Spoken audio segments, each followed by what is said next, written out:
नमस्कार साथियों, ज्ञानवाणी चैनल पर आपका स्वागत है। आशा करता हूँ आप लोग अच्छे होंगे। आज हम यूपी टेट 2025 से संदर्भित हिंदी विषय में संज्ञा एवं संज्ञा के भेद या प्रकार को पढ़ेंगे। संज्ञा एवं संज्ञा के भेद पढ़ने से पहले हमें ये जानना है कि शब्द और पद में अंतर क्या होता है। शब्द और पद में अंतर क्या होता है? तो शब्द और पद में अंतर, शब्द और पद में अंतर क्या होता है, ये आइए जानते हैं। जो शब्द होता है वह वाक्य के बाहर प्रयुक्त होता है। जो शब्द होता है वह वाक्य के बाहर प्रयुक्त होता है। वाक्य के बाहर वाक्य के बाहर प्रयुक्त होता है स्वतंत्र रूप से। ये हो गया। और शब्द यदि वाक्य के अंदर प्रयुक्त हो जाए, यदि कोई शब्द वाक्य के अंदर प्रयुक्त हो जाए, उसे ही पद बोलेंगे। वाक्य के अंदर अगर प्रयुक्त हो रहा है, उसे क्या बोलेंगे? वाक्य के अंदर प्रयुक्त हो रहा है, उसे हम बोलेंगे पद। तो पद के कितने भेद होते हैं? पद के 5 भेद होते हैं। पद के भेद आगे ये भी जानना है कि पद जो है, अभी जान लिया मैंने पद क्या है। पद जो है वाक्य के अंदर प्रयुक्त होने वाला शब्द है। शब्द वाक्य के बाहर स्वतंत्र रूप से प्रयुक्त होता है। पद, फिर देखते हैं पद के भेद। तो पद के कितने भेद होते हैं? पद के 5 भेद होते हैं। पद के भेद कितने होते हैं? 5। कौन कौन से होते हैं? पहला है संज्ञा। पहला है संज्ञा। दूसरा है सर्वनाम। दूसरा है सर्वनाम। और तीसरा है विशेषण। विशेषण। और चौथा है क्रिया। क्रिया। और पांचवा है अव्यय। तो पद के 5 भेद होते हैं। कौन कौन से? संज्ञा, सर्वनाम, विशेषण, क्रिया और अव्यय। इनमें से जो हमें पहला पढ़ना है वो संज्ञा को पढ़ना है। तो संज्ञा को आइए देखते हैं, संज्ञा क्या है। तो संज्ञा जो है, पहला है इनमें से, सबसे पहला है संज्ञा। संज्ञा क्या है? इस धरती पर जो भी वस्तुएं मौजूद हैं उनका कुछ न कुछ नाम है। जो भी वस्तुएं हम देखते हैं अपनी नग्न आंखों से, उनका कुछ न कुछ नाम है। उसी नाम को हम संज्ञा कहते हैं। नाम को ही क्या कहते हैं? संज्ञा कहते हैं। नाम ही, वस्तु का नाम ही क्या है? संज्ञा है। दूसरे शब्द अर्थ में कह सकते हैं, जो नाम है वही क्या है? संज्ञा है। संज्ञा की परिभाषा क्या? हम लोग जानते हैं, किसी व्यक्ति, वस्तु, स्थान या भाव के नाम को संज्ञा कहते हैं। परिभाषा लिख लीजिएगा पढ़ते समय और नोट डाउन कर लीजिए, नोटबुक बना लीजिए आप। परिभाषा क्या होगी? किसी व्यक्ति किसी व्यक्ति, वस्तु, स्थान, व्यक्ति, वस्तु, स्थान या भाव के नाम को, या भाव के नाम को संज्ञा कहते हैं। संज्ञा कहते संज्ञा कहते हैं। क्या? किसी व्यक्ति, वस्तु, स्थान या भाव के नाम को संज्ञा कहते हैं। अगर आपके दिमाग में कोई भी, किसी भी का नाम आ रहा है, जैसे मान लीजिए आपके दिमाग में आ रहा है सीता, मोहन, गीता, सब क्या है? सब संज्ञा है। यदि किसी वस्तु का नाम आ रहा है, चाहे जो वस्तु का नाम आ रहा हो, मेज है, कलम है, किताब है, सब क्या है? संज्ञा है। अगर किसी जगह का नाम याद आ रहा है, दिल्ली है, तो दिल्ली क्या है? दिल्ली, मुंबई, लखनऊ, ये सब क्या है? संज्ञा है। अगर कोई भाव आपके दिमाग में नाम आ रहा है, जैसे मान लीजिए हर्ष है, खुशी है, दुख है, प्रेम है, ये सब क्या है? ये भी संज्ञा है। इन सबको हम संज्ञा कहते हैं। तो संज्ञा नाम से ही स्पष्ट है। अगर किसी भी वस्तु का, व्यक्ति का, स्थान का जो नाम होगा वो क्या होगा? संज्ञा होगा। संज्ञा के मूल भेद, तो संज्ञा के मूल भेद कितने होते हैं? संज्ञा के मूल भेद 2 होते हैं। संज्ञा के संज्ञा के मूल भेद संज्ञा के मूल भेद तो संज्ञा के मूल भेद कितने होते हैं? दो होते हैं। कौन कौन से? एक होता है यथार्थवाचक, एक होता है भाववाचक। तो इसके दो भेद हैं, कौन कौन से? एक है यथार्थवाचक, यथार्थवाचक संज्ञा, और एक है भाववाचक। यथार्थ का मतलब होता है, दूसरा है कौन सा? भाववाचक, भाववाचक संज्ञा। ये है मूल भेद। यदि प्रश्न आता है संज्ञा कितने मूल भेद होते हैं, तो आपको बताना है दो। कौन कौन से? यथार्थवाचक संज्ञा और भाववाचक संज्ञा। यथार्थ का मतलब होता है वास्तविक, यथार्थ का मतलब होता है वास्तविक, वास्तविक, वास्तविक का मतलब जो, जिनको हम देख सकते हैं, जिनको हम देख सकते हैं। मतलब जो ये यथार्थवाचक संज्ञा होती है, इसका दृश्य रूप होता है, इसको हम देख सकते हैं। लेकिन जो भाववाचक संज्ञा होती है, वो अदृश्य होती है। इसका जो रूप होता है, वो अदृश्य रूप होता है, इसको हम देख नहीं सकते हैं, केवल एहसास कर सकते हैं बस। इसको हम देख नहीं सकते हैं। और जो ये यथार्थवाचक संज्ञा है, इसको हम देख सकते हैं। यथार्थवाचक संज्ञा में कौन कौन से आता है? इसमें आता है आपका व्यक्तिवाचक संज्ञा। कौन सा आएगा? व्यक्तिवाचक संज्ञा आएगा। यथार्थवाचक में क्या आएगा? व्यक्तिवाचक संज्ञा। जातिवाचक संज्ञा, जातिवाचक संज्ञा, इसमें चार आता है। जातिवाचक, द्रव्यवाचक, द्रव्यवाचक हो गया, और क्या है? समूहवाचक। अंतिम है समूहवाचक। ये है दृश्य। अदृश्य क्या है? भाववाचक। भाववाचक, अदृश्य जो भाववाचक संज्ञा है, वो क्या है? अदृश्य होती, इसको हम टच नहीं कर सकते, केवल एहसास कर सकते हैं। भाववाचक संज्ञा, एक संज्ञा इसमें आती है केवल, और इसमें क्या है?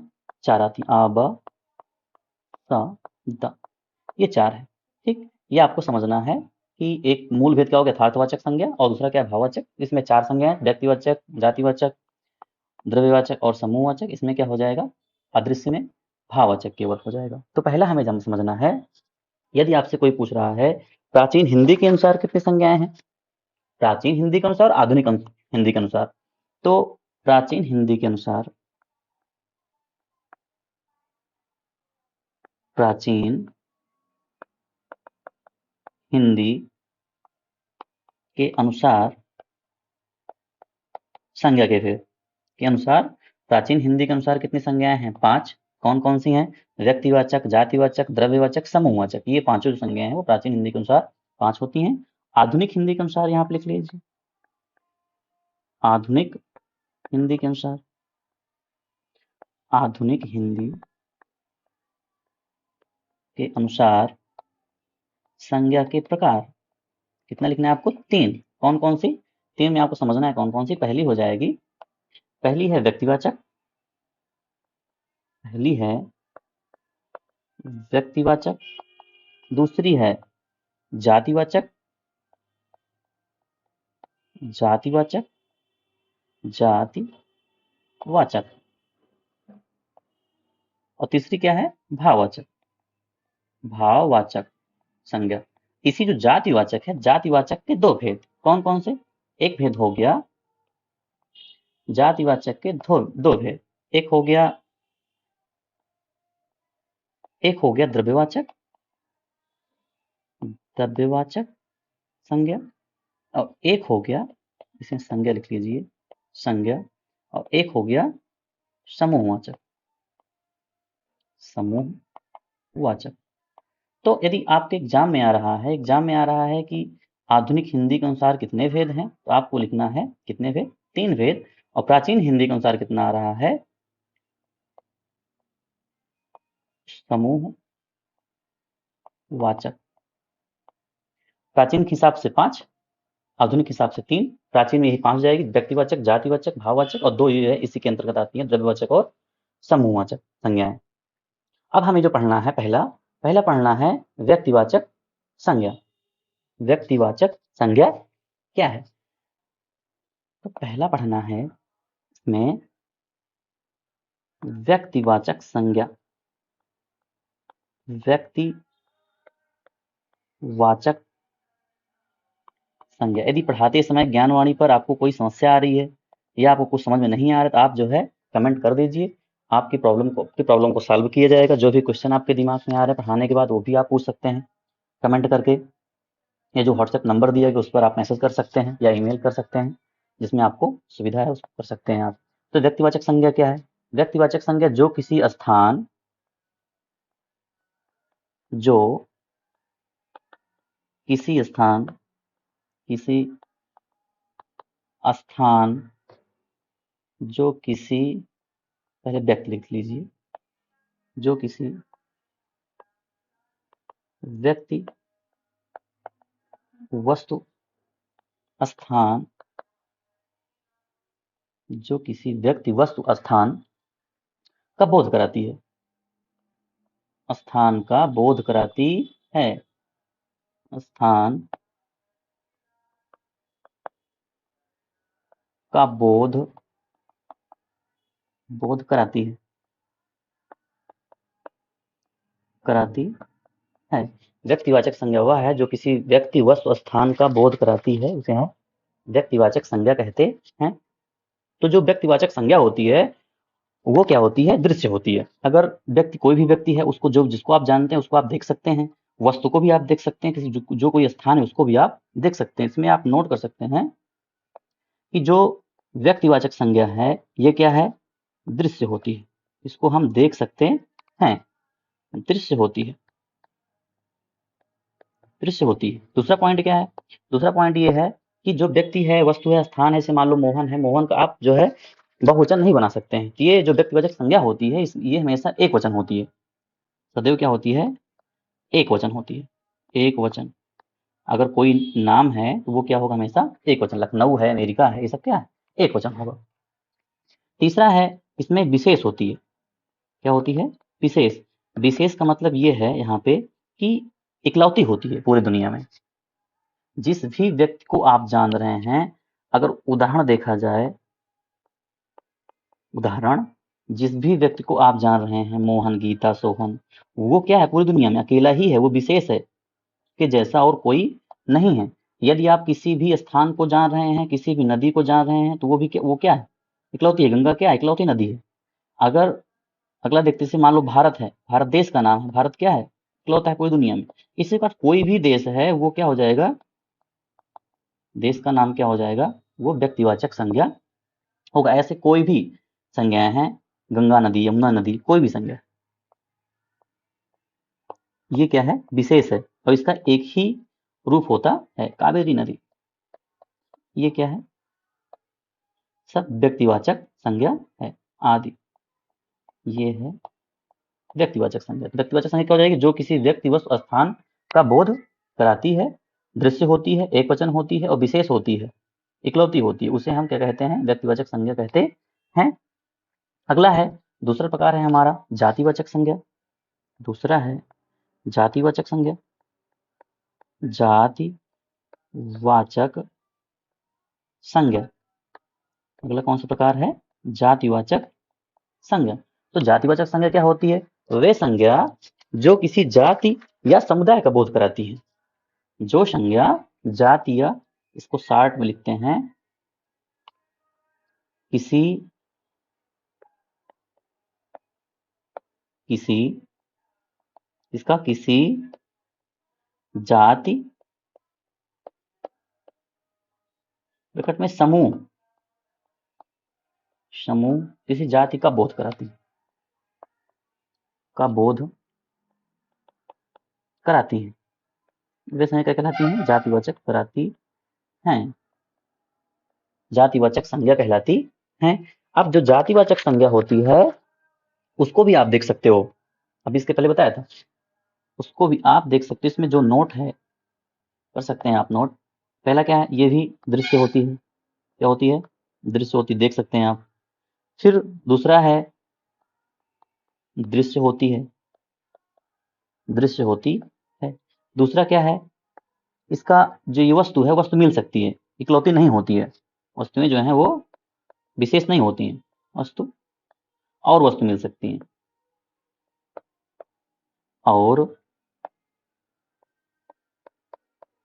और वस्तु मिल सकती है, मिल सकती है। तीसरा है, इसका जो है बहुवचन बनाया जा सकता है, बहुवचन बनाया जा सकता है, बनाया जा सकता है। कैसे? एग्जाम्पल समझते हैं।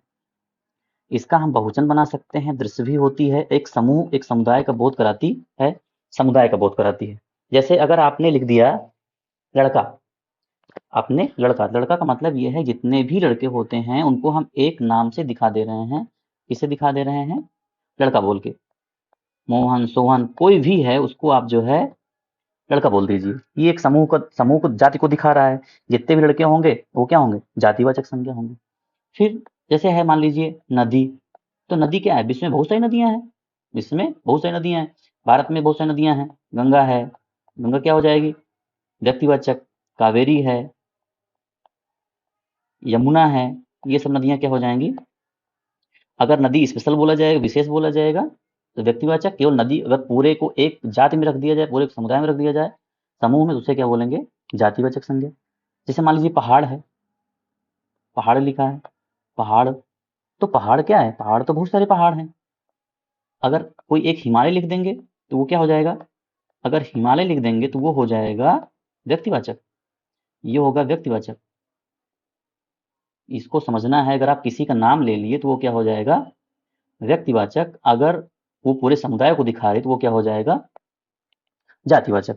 जैसे मान लीजिए आपने कुत्ता लिख दिया, तो कुत्ता तो बहुत होते हैं ना, सभी कुत्तों को क्या, कुत्ता को हमने क्या कह दिया? कुत्ता नाम ले लिया। जैसे गाय है, तो गाय सबकी गाय है। मतलब इन सबको हम देख सकते हैं और छू सकते हैं। इनके जैसी वस्तुएं बहुत सारी होती हैं, अनेक प्रकार, अनेक वस्तुएं होती हैं। तो दृश्य भी होती है, इसको छू भी सकते हो, वस्तुएं और मिल भी सकती हैं, इसका जो है बहुवचन बनाया जा सकता है। जैसे नदी है, नदियां, तो ऐसे कुत्ते, ये सब जो है इसका बहुवचन बन सकता है, लेकिन व्यक्तिवाचक संज्ञा का बहुवचन नहीं बनता है। ये हो गया, ये शायद समझ में आ गया होगा। फिर अगला है भाववाचक संज्ञा। तो तीसरा है, वो है भाववाचक संज्ञा। भाववाचक संज्ञा तीसरा प्रकार है हमारा, भाववाचक संज्ञा।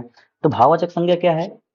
ऐसी संज्ञा, ऐसे नाम जो किसी भाव, गुण, दशा आदि का ज्ञान कराने वाले होते हैं, वो क्या कहलाते हैं? भाववाचक संज्ञा कहलाते हैं।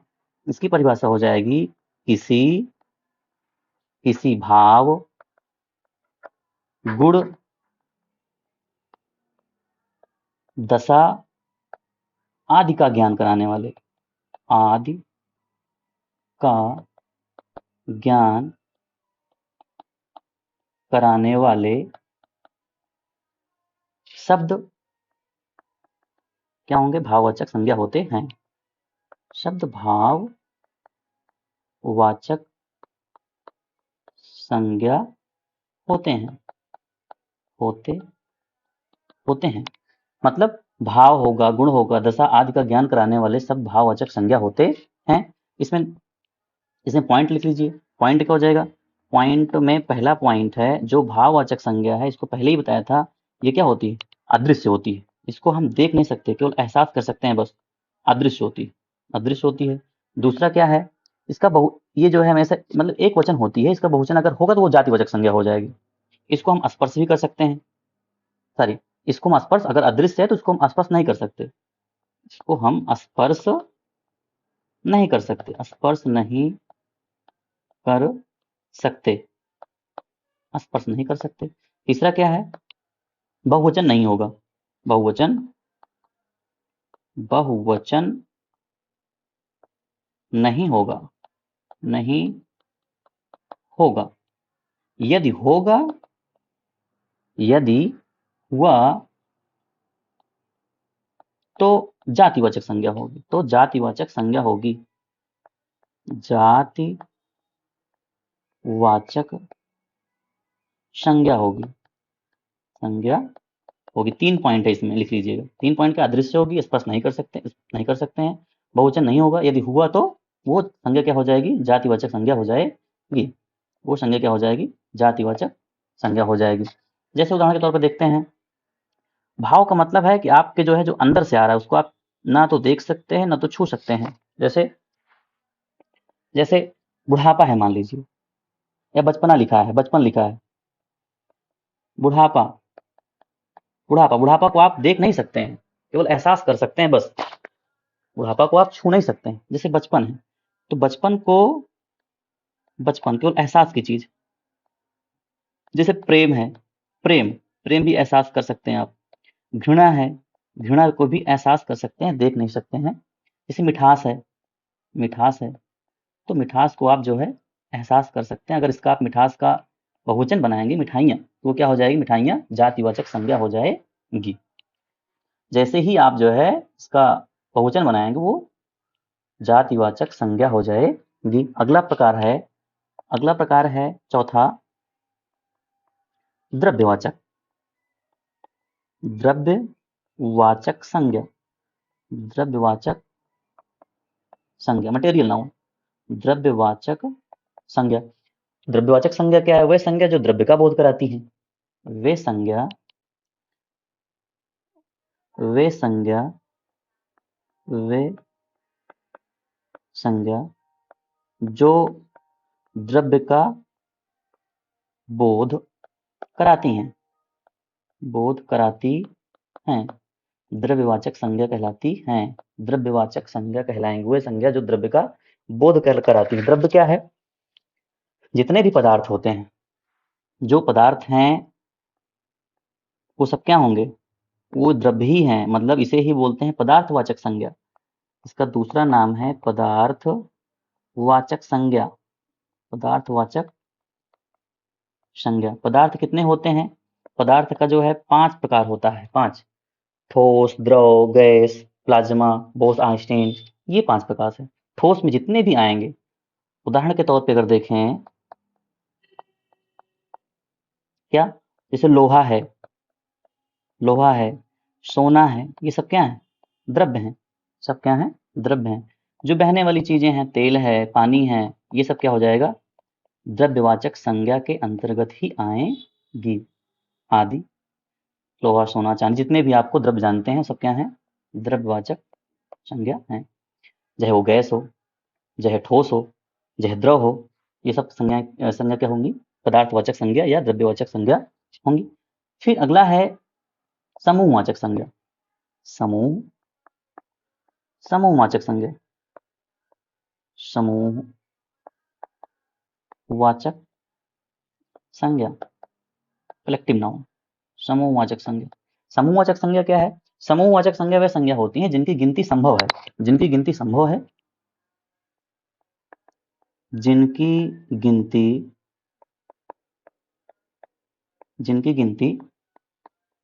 संभव है और एक समूह को दर्शाती है, एक समूह को दर्शाती हैं, समूहवाचक संज्ञा कहलाती हैं। जो इसके पहले आपने पढ़ा, द्रव्यवाचक संज्ञा, द्रव्यवाचक संज्ञा को काउंट नहीं कर सकते हैं। इसमें आप नोट लिख सकते हैं, द्रव्यवाचक संज्ञा को काउंट नहीं कर सकते। क्या लिख लीजिए, गिन नहीं सकते। लोहा है, इसको गिन नहीं सकते, तेल है, पानी। लेकिन यहाँ पे क्या, समूहवाचक में क्या है, समूहवाचक में आप इनको जो है गिन सकते हो, गिनती इनकी संभव समूह को दर्शाएं। ऐसी संज्ञा क्या कहलाएंगी, समूहवाचक संज्ञा कहलाएंगी। ये समुदाय को दिखाती हैं। जैसे मान लीजिए एक सेना बोल दिया आपने, सेना, तो सेना क्या एक समूह को दर्शा रहा है, इसकी गिनती संभव है, ये समूहवाचक संज्ञा होगी, सेना हो गया।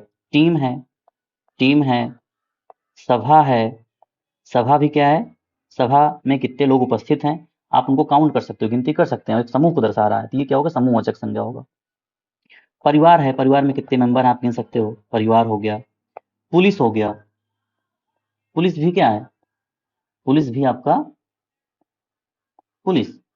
तो पुलिस भी समूह को दर्शा रहा है और ये कितना है, कितने पुलिस को आप काउंट कर सकते हो।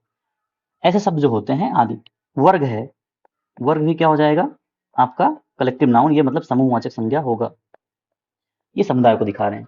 तो हमें ये जानना है कि जो समूहवाचक संज्ञा है और जो द्रव्यवाचक संज्ञा है, इसमें भी एक समूह की बात हो रही, एक जाति की। जैसे लोहा है, वो सारे लोहों की बात करेगा। जैसे लोहा है, सोना है, तेल है, पानी है आदि, ये भी एक जाति के रूप में ही प्रयोग हो रहा है, बशर्ते कि यहाँ पर ये पदार्थ है।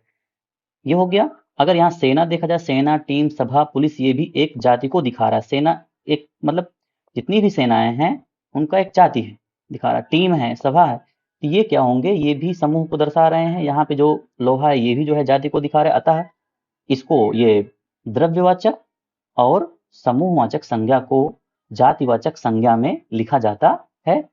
यदि प्रश्न आता है कि जातिवाचक संज्ञा के अंतर्गत कौन कौन संज्ञा होती है, आपको बताना है द्रव्यवाचक संज्ञा और समूहवाचक संज्ञा। आशा करता हूं आपको आ गया होगा। यदि किसी प्रकार की समस्या आपको आ रही है पढ़ने में, कोई आपका प्रश्न है, तो आप उसको कमेंट बॉक्स में लिखिए, या जो ज्ञानवाणी का व्हाट्सएप नंबर है उस पर आप व्हाट्सएप कर सकते हैं। इस नंबर पे आप हमको व्हाट्सएप कर सकते हैं, ये जो नंबर व्हाट्सएप कर सकते हैं, या आप ईमेल भी कर सकते हैं। यदि ज्ञानवाणी आपके लिए उपयोगी साबित हो रहा है तो आप कृपया चैनल को सब्सक्राइब करें, अन्य साथी तक भेजें और कमेंट करना न भूलें। मिलते हैं अगले वीडियो में। धन्यवाद।